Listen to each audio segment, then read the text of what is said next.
네, 저는 이런 경우에 이렇게 답변을 드립니다. 제가 만약 그런 아파트에 살고 있다면 저는 합의 해지를 하고 바로 허그에 이행 청구를 해서 다른 곳으로 이사를 가겠습니다.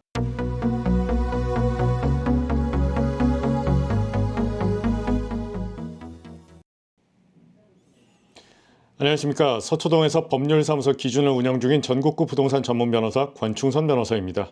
네, 오늘은 민간건설 임대주택, 민간건설 임대아파트의 임차인이신 여러분께서 시행사의 자금난으로 인하여 보증금을 반환받기 어려운 경우에 관해서 말씀드려보려고 합니다.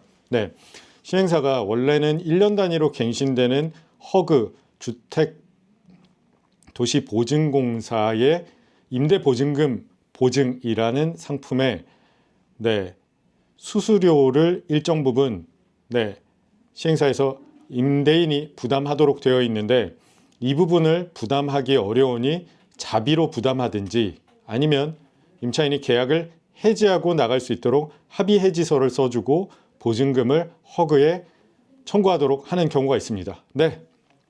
오늘 말씀드릴 부분은 무엇이냐면, 이런 경우에 저는 이런 경우에 이렇게 답변을 드립니다. 제가 만약 그런 아파트에 살고 있다면 저는 합의 해지를 하고 바로 허그에 이행 청구를 해서 다른 곳으로 이사를 가겠습니다. 나가야 하는 이유가 무엇인지에 관해서 말씀드려 보겠습니다. 첫 번째로는 추후 1년 단위로 계약이 갱신되는 주택도시보증공사의 임대보증금 보증 상품의 계약 갱신이 거절될 수가 있다. 이 임대보증금 보증이라는 것은 건설사, 시행사의 자력을 보고서 보증 상품 자체의 가입을 임대인이 하도록 되어 있습니다. 그런데 부채 비율이 일정 규모를 넘어선다든가 아니면 또 임대보증금 보증에 보증 사고가 다수 발생을 하였다든가 하면 추후에 당연하게도 임대보증금 보증 상품의 계약 갱신이 거절될 수가 있습니다. 이게 거절되었다는 얘기는 임차인 여러분께서 임대인한테만 보증금을 반환받을 수 있다라는 이야기가 됩니다. 그런데 대부분의 민간 건설 임대주택의 경우에는 기존의 건물을 지으면서 받았던 대출이 등기부 등본에 보존 등기가 될 때부터 최선순위로 근저당권 설정 등기가 되어 있는 경우가 많습니다. 이 근저당권 설정 등기된 금액과 보증 금액을 합친 금액이 결국 이 아파트의 금액과 같아지는 경우가 많이 있습니다. 그런 일응의 기준을 갖고 허그에서도 임대보증금 보증 상품을 가입을 시켜줄지 말지를 결정하게 되기 때문에 금액이 거기에 딱 맞춰져 있습니다. 그 얘기는 다시 말하면 무슨 얘기냐, 만약에 선순위 근저당권이 이미 1억이 있고 내가 2억의 아파트에 보증금을 주고 들어온 수분양자, 여기서는 임차인을 수분양자라고 하게 되는데 그런 임차인이라면 결국은 이 아파트가 지어질 당시의 가격이 한 3억 원 정도 되었다는 이야기밖에 안 됩니다. 그런데 이게 정상적인 물건일 때 경매로 나가서 낙찰이 되는 것과 다르게 대단히 많은 숫자의 임차인들이 일시에 계약을 해지하고 허그에서 보증금을 받은 다음에 그 보증금 반환받은 것에 대한 구상권을 허그에서 임대인에게 청구하게 되면 결국은 60건, 70건, 100건, 200건 되는 물건이 경매 물건으로 쏟아지게 됩니다. 그런데 아파트 경매의 가장 큰 특징은 무엇이냐? 이 아파트가 정상적인 매매의 거래의 객체가 되는 상황이었을 때만 제값을 받을 수가 있습니다. 그렇지 못하다면 그럴 때 기준으로 3억 원이었는데 이미 1억 원의 근저당권이 설정되어 있고 내가 2억 원의 보증금을 갖고 있다.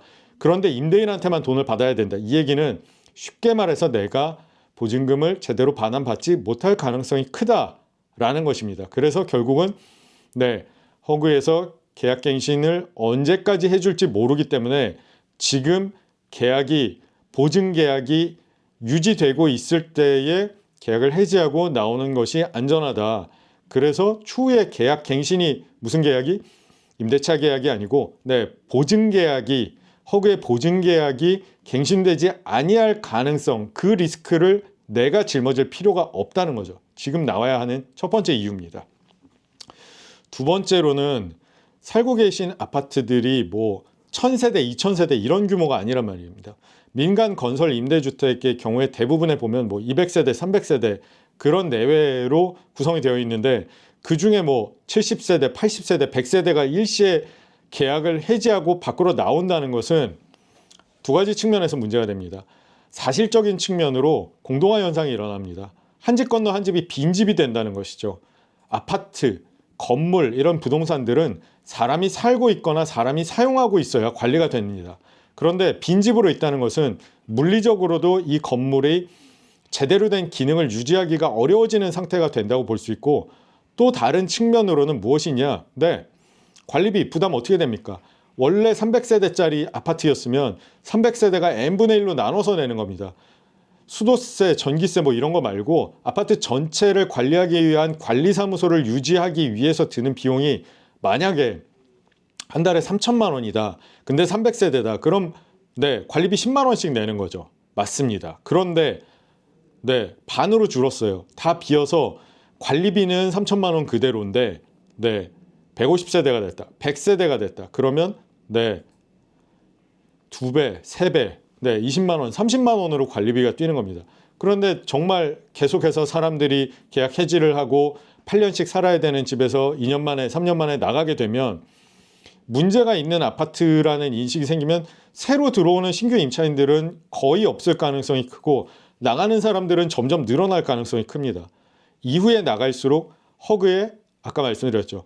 네, 임대보증금 보증상품의 갱신이 안 될 우려도 커지고 네, 그래서 돈을 받아 나가는 것도 어려워지고 실제로 살려고 해도 내가 지금은 여기가 살기 좋은 아파트니까 계속해서 살 생각을 하는데 계속해서 빈집이 늘어나면 지금처럼 살기 좋은 아파트, 관리가 잘 되는 아파트일 것이냐?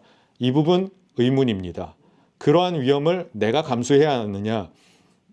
네, 제가 이 아파트에 살고 있다면 저라면 그런 위험을 감수하지 않고 네, 허그에서 보증금을 줄 때 네, 받아서 다른 곳으로 이사를 가는 것을 선택하도록 하겠습니다.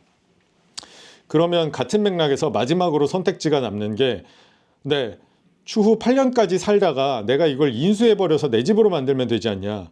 네, 맞기는 맞는데 그렇게 인수하셨을 때 옆집들이 다 빈집이면 그 아파트가 지금처럼 살기 좋은 아파트이겠느냐?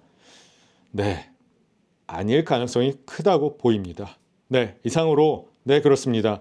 민간 건설 임대주택, 민간 건설 임대 아파트에 임차인 여러분께서 네, 지금 시행사, 임대인이 어려움을 겪고 있어서 합의 해지 내지는 네, 보증 수수료를 계약대로 임대인이 지급하지 못하겠다고 하여 그 사유로 인하여 계약 해지 후 네, 보증금을 어디에 허그에 청구해야 하는 지금 계약을 종료하고 바로 나오시는 것이 왜 필요한지에 관하여 설명을 드렸습니다.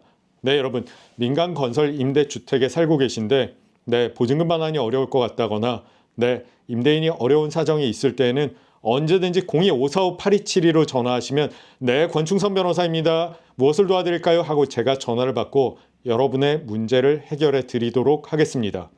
긴 영상 시청해 주셔서 대단히 감사합니다.